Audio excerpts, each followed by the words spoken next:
Woohoo!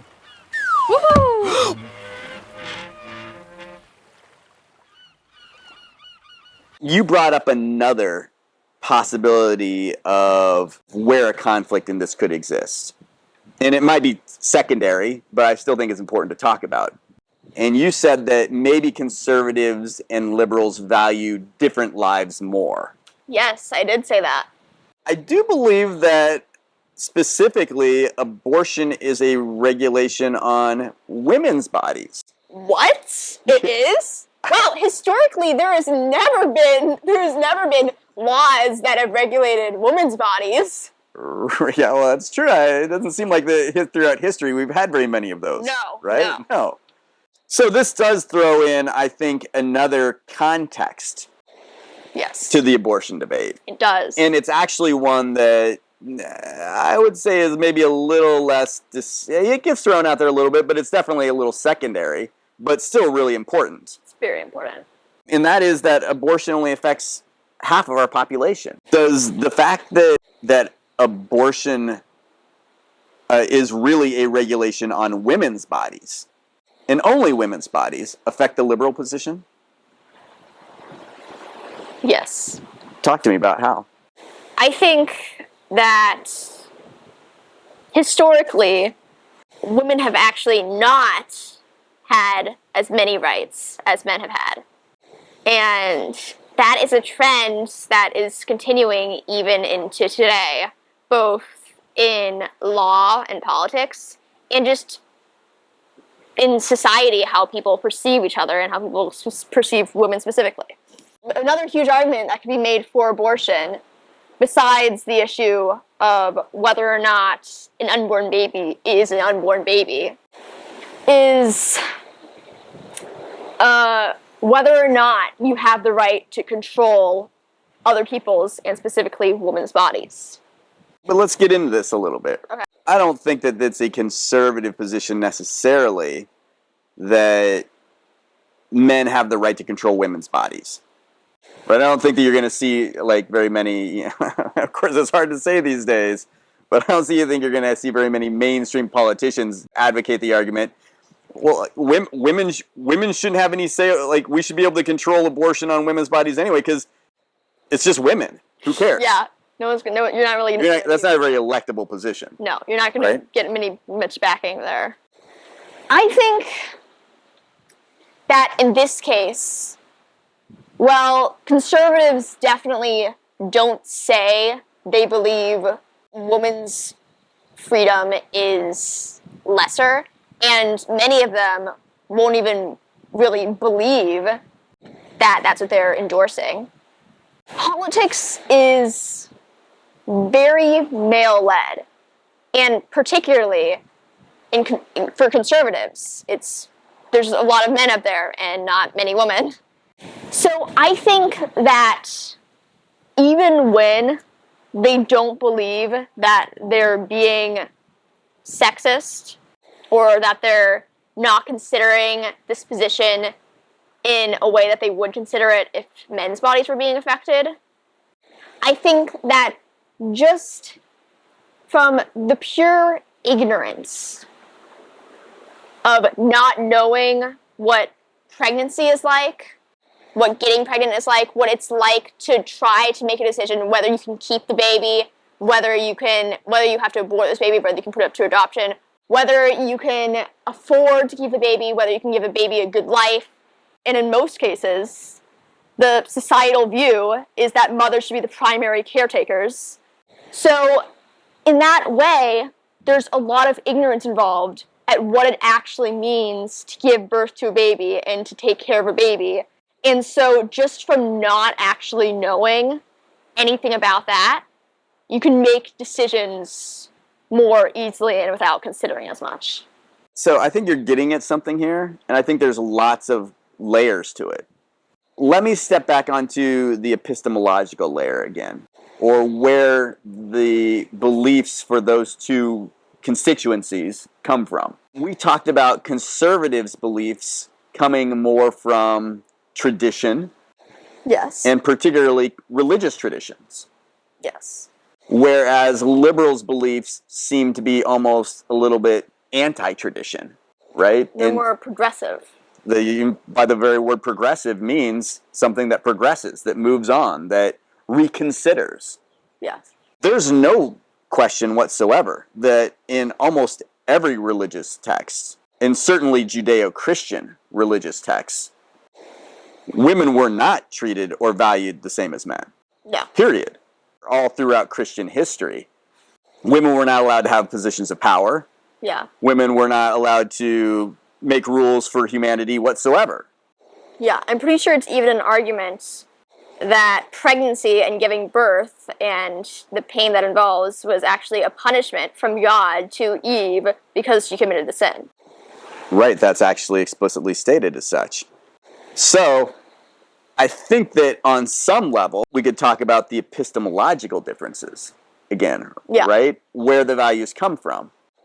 And conservatives, I think, would be more naturally inclined to accept a male's higher position in societal order because the religious texts that they base their beliefs on were written at a time when that was in fact the case.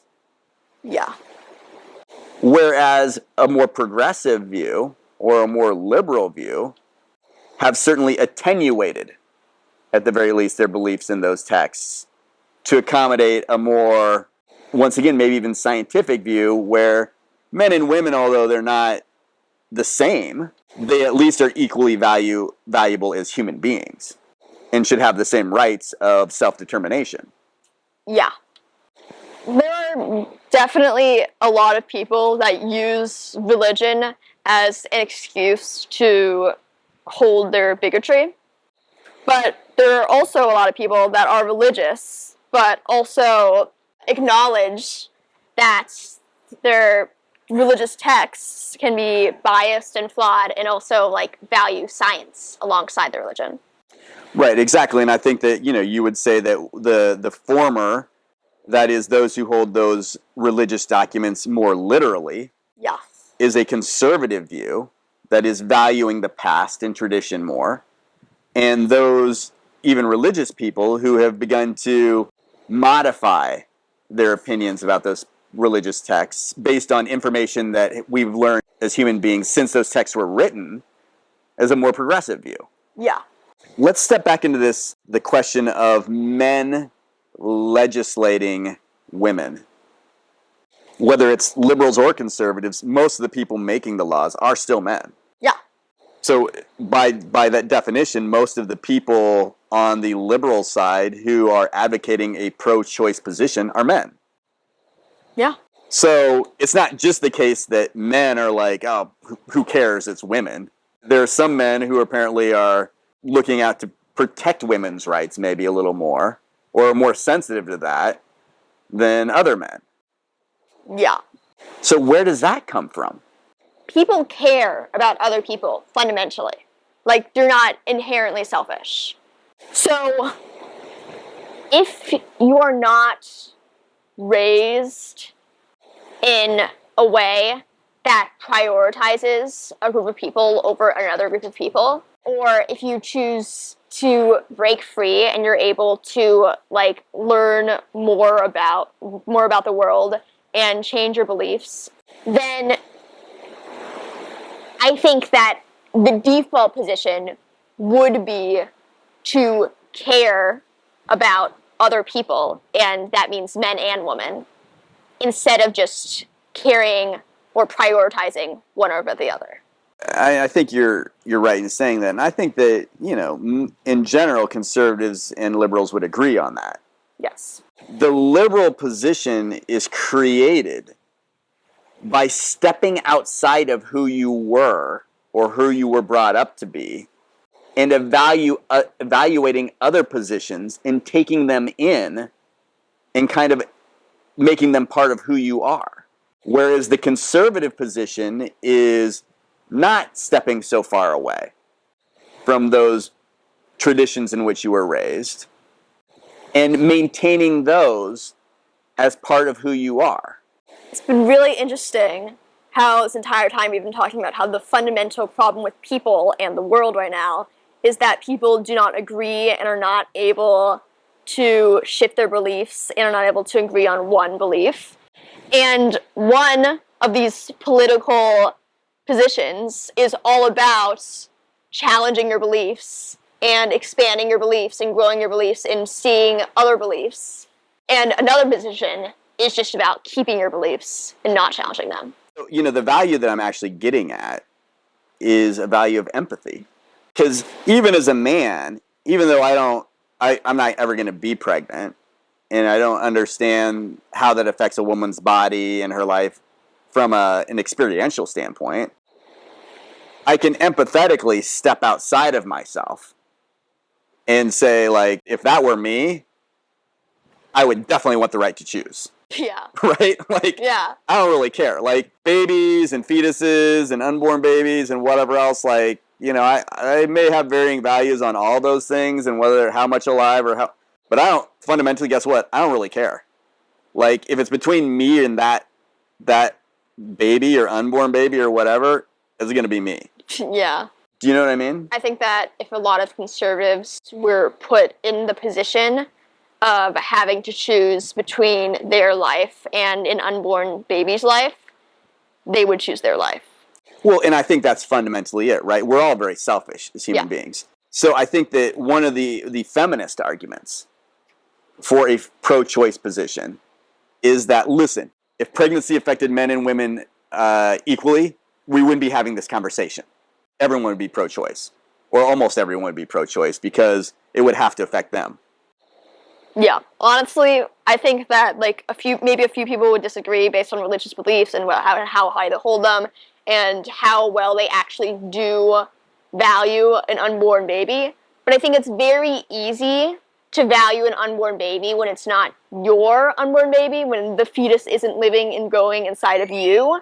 And I think that if everyone could get pregnant, then abortion would not be this huge issue. So it's not necessarily it's not 100% thing, right? Because there are a lot of women who are anti-abortion as well. It's not 100%. Right? But having said that, I think that if everyone were affected the same way by pregnancy, and would understand that their entire careers, their entire lives could be irrevocably changed for the worse. For the worse, yeah. For the worst. Because of legislation that they were not able to make a decision about their own bodies, I think that the tenor of the argument would change quite a bit. Yeah. I think that we can both agree on. Yes. We hope that you enjoyed that video, and if you did, please consider checking out the next one in the series. Or some of our other series on philosophy and life. We upload videos every Friday, so don't forget to like and subscribe. Like and subscribe. See you next week.